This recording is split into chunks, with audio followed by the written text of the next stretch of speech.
여러분, 만약 왕이라는 것이 두렵고 무거운 짐이라면 어떨까요?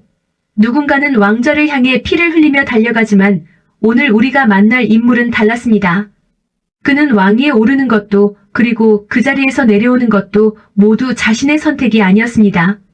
조선 왕조 500년 역사에서 가장 조용하고 가장 빠르게 사라진 왕, 제2대 왕 정종. 재위기간 단 2년. 그는 왕다운 왕이었을까요? 아니면 그저 폭풍 속의 임시 피난처였을까요? 오늘 그 진실을 파헤쳐 보겠습니다. 일부 왕자로 태어나다. 이방과의 탄생과 어린 시절. 1357년 고려 말의 혼란스러운 시기. 함경도 영흥에서 한 아이가 태어났습니다. 아버지는 훗날 조선을 세울 이성계, 어머니는 그의 첫 번째 부인 신의왕후 한씨였습니다. 이 아이의 이름은 이방과. 훗날 정종이 될 인물입니다. 이방과는 이성계의 6아들 중 둘째였습니다. 형은 이방후, 아래로는 이방애, 이방간, 이방원, 이방현이 있었죠. 이 형제들의 운명이 훗날 조선 초기를 피로 물들릴 것이라고는 아무도 예상하지 못했습니다. 어린 시절 이방과는 무예와 활쏘기에 능했습니다. 무인 가문의 자제답게 말을 잘 다루었고 아버지 이성계의 군사원정에 수차례 동행하며 실전 경험을 쌓았습니다. 고려 말의 혼란 왜구의 침략, 홍건적의 난, 원나라와 명나라 사이의 외교 줄타기, 이 모든 것이 그의 성장 배경이었습니다. 아버지 이성계의 역성혁명. 1388년 역사의 물줄기가 바뀌는 사건이 일어납니다. 바로 위화도 회군입니다. 요동정벌을 명령받은 이성계는 압록강 위화도에서 군대를 되돌려 개경으로 쳐들어갔습니다. 권력을 잡은 이성계는 4년 뒤인 1392년 마침내 고려를 무너뜨리고 조선을 건국합니다. 이방과에게 이 모든 과정은 어떻게 느껴졌을까요? 아버지가 역성혁명을 일으키는 현장, 피와 배신과 권모술수의 한복판에서 그는 묵묵히 아버지의 곁에 섰습니다. 하지만 그는 결코 권력욕에 불타는 인물이 아니었습니다. 그리고 바로 이 조용함이 나중에 그를 살리는 무기가 됩니다. 세자 책봉 문제, 폭풍의 씨앗. 조선이 건국되자 가장 중요한 문제가 떠올랐습니다. 누가 다음 왕이 될 것인가? 태조 이성계에게는 2번의 결혼으로 태어난 아들들이 있었습니다. 첫째 부인 신의왕후 한씨의 6아들과 둘째 부인 신덕왕후 강씨의 2아들이었죠. 태조는 정치적 실세인 정도전의 지지를 받아 강씨 소생의 막내 아들 이방석을 세자로 책봉합니다. 나이도 어리고 경험도 없는 8살의 이방석이 세자가 된 것입니다. 신의왕후 소생의 형들, 특히 이방원 훗날 태종은 이에 크게 반발했습니다. 폭풍의 씨앗이 심어진 순간이었습니다. 2부 피해 형제들의 싸움. 제1차 왕자의 난 1398년. 1398년 8월 26일 밤. 개경의 하늘에 비명과 칼 부딪히는 소리가 울려 퍼졌습니다. 이방원이 마침내 행동을 개시한 것입니다. 역사는 이 사건을 제1차 왕자의 난에 또는 무인정사라고 부릅니다. 이방원의 목표는 2가지였습니다. 첫째, 자신을 견제하던 최고 권신 정도전과 남운을 제거하는 것. 둘째, 세자 이방석과 그의 형 이방번을 처단하는 것. 그날 밤 정도전은 한민가에서 피살되었고 이방석과 이방번은 유배 도중 살해되었습니다. 충격을 받은 태조는 왕위를 유지할 의지를 잃어버렸습니다. 그리고 바로 여기서 이방과 정종이 등장합니다. 이방원은 자신이 곧바로 왕이 되는 대신 형인 이방과를 세자로 추대했습니다. 뭐였을까요? 이방원의 계산, 형을 앞세워 명분을 얻고 실권은 자신이 준다. 이방원의 계산은 치밀했습니다. 자신이 직접 왕이 되기에는 명분이 부족했습니다. 형제들을 죽이고 왕이 된다면 찬탈자라는 오명을 피할 수 없었죠. 반면 조용하고 욕심 없는 둘째 형 이방과를 내세우면 시간을 벌면서 반대 세력을 정리하고 자신의 세력을 공고히 할 수 있었습니다. 이방과는 이방원에게 완벽한 방패였습니다. 정종의 즉위, 원하지 않은 왕관. 1398년 9월 태조는 왕위를 이방과에게 물려줍니다. 그가 바로 조선 제2대 왕 정종입니다. 즉위 당시 나이 41세. 결코 젊지 않은 나이였지만 그 어느 때보다 불안한 자리에 오른 것이었습니다. 정종의 즉위식은 쓸쓸했습니다. 궁궐 안에는 아직 피의 기운이 가시지 않았고 태조는 상황으로 물러났지만 분노와 슬픔을 사귀고 있었습니다.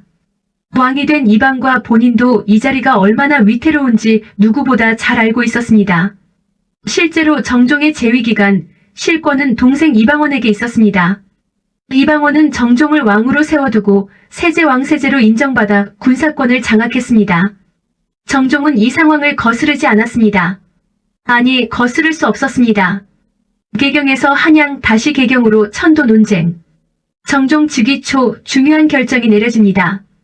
수도를 다시 개경으로 옮기는 것이었습니다. 태조가 한양으로 천도한 지 불과 몇 년 만의 일이었습니다. 그 배경에는 풍수지리적 이유도 있었지만 더 중요한 것은 정치적 이유였습니다.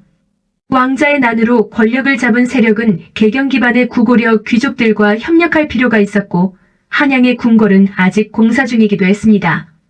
정종은 1399년 2월 수도를 개경으로 환도했습니다. 하지만 이는 임시방편에 불과했고 훗날 태종 이방원이 다시 한양으로 천도하게 됩니다. 제2차 왕자의 난 1400년. 정종이 재위한 지 1년여가 지난 1400년 1월 또 다른 피해 사건이 터집니다. 제2차 왕자의 난 혹은 박포의 난이라 불리는 사건입니다. 이번에는 이방원의 형 넷째 이방간이 일으킨 반란이었습니다. 이방간은 자신도 왕위를 욕심냈습니다. 박포라는 인물의 부추김에 넘어간 이방간은 사병을 이끌고 개경거리에서 이방원의 군대와 충돌합니다. 개경 한복판에서 왕자들끼리 전쟁을 벌인 것입니다. 결국 이방원이 승리했고 이방간은 유배를 떠났습니다. 이 사건 내내 정종은 무엇을 했을까요? 그는 이방원을 적극 지지했습니다. 즉위 직후 이방원을 왕세제로 공식 책봉하고 전투 중에는 이방원에게 힘을 실어주는 조치를 취했습니다. 형제들의 싸움에서 정종은 철저히 이방원의 편이었습니다. 그것이 살아남는 방법이었으니까요. 3부 2년의 왕위, 정종의 통치. 사병역파 시대를 앞선 개혁. 정종 재위 기간에 이루어진 가장 중요한 정책이 있습니다. 바로 사병역파입니다. 왕자의 난의 직접적 원인이 왕자들이 사적으로 거느린 군사력 사병이었음을 깨달은 이방원은 정종을 통해 사병을 혁파하는 정책을 추진했습니다. 1400년 왕족과 공신들의 사병을 국가군대에 편입시키는 조치가 단행되었습니다. 이것은 단순한 군사개혁이 아니었습니다. 귀족과 왕족들의 사적 권력 기반을 해체하고 왕권 그리고 실질적으로는 이방원의 권력을 강화하는 혁명적 조치였습니다. 비록 정종의 이름으로 실행되었지만 그 설계자는 이방원이었습니다. 격구와 유흥 정치를 피한 왕. 흥미로운 기록이 있습니다. 실록에 따르면 정종은 재위 중 격구말을 타고 공을 치는 스포츠와 사냥, 연애를 즐겼다고 전해집니다. 신하들이 정사에 집중하길 권하면 그는 크게 개의치 않는 태도를 보였다고 합니다. 이것을 어떻게 해석해야 할까요? 무능한 왕의 나태함? 아니면 생존을 위한 전략적 처신? 학자들은 후자의 무게를 둡니다.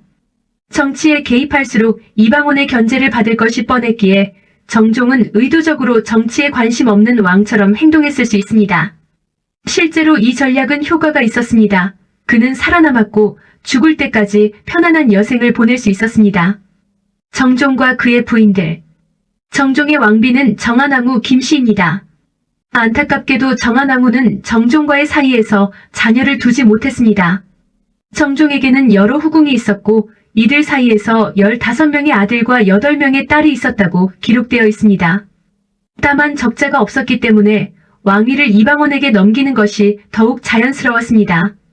사부 양이와 그 이후의 삶. 이방원에게 왕위를 넘기다.